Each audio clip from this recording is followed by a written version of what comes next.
Hello, I'm Deo Kang from IBH. It is an honor to participate in these eFMI training sessions.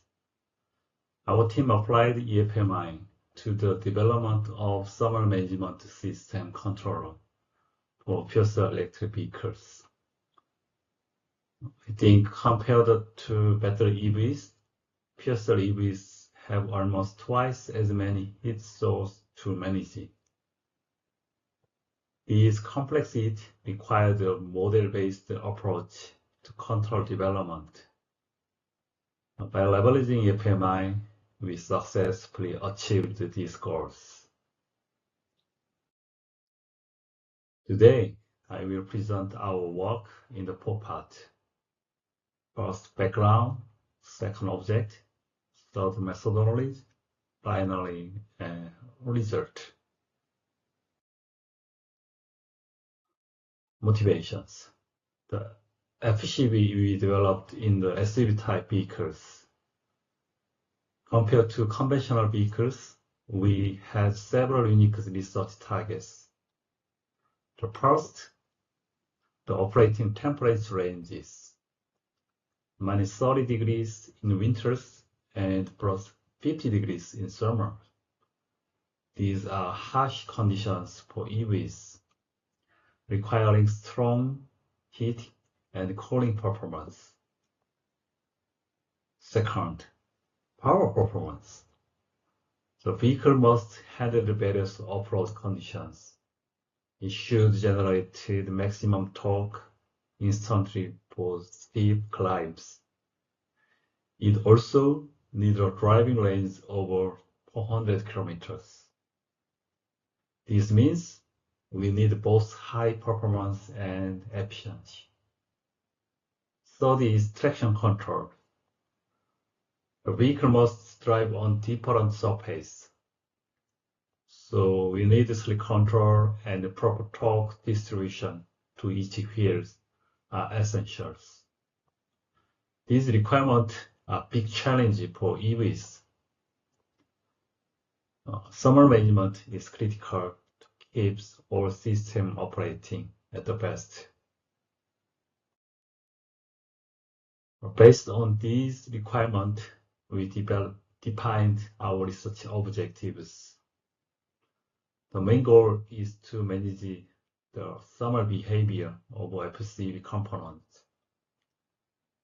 especially heat fuel cell, battery, BOP, and FDC within ±5 degrees of their target temperatures.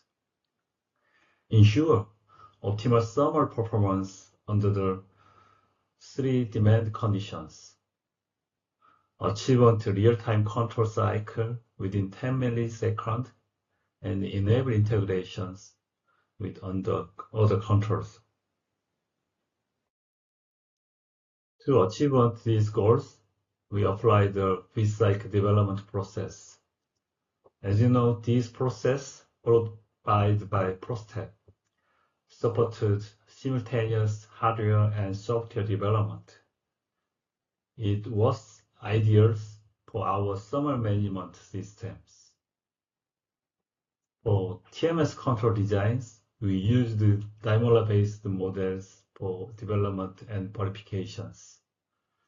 Our models include the entire vehicle system because TMS performance is closely linked to overall vehicle behavior.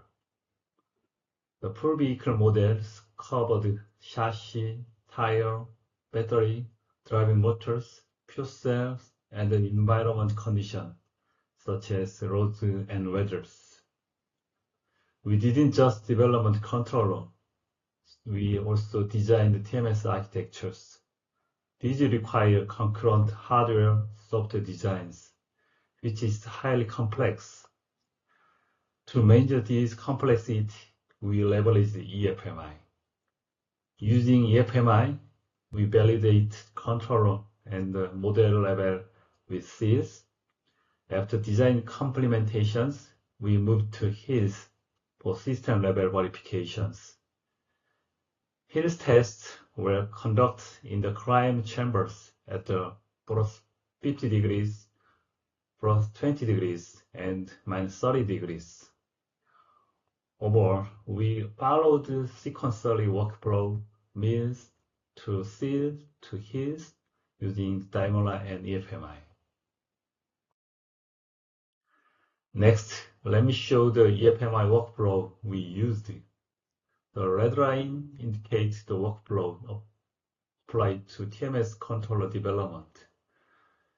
We developed the controller using Modelica and generate control logic for mill, seal, and heal. The software tool include Daimola, software production engineering, and the AutoSAR builders. This workflow enables our teams, despite limited software expertise, to successfully develop the controller. Now the result. Controller development involves multiple stages, but I focus on two key outcomes.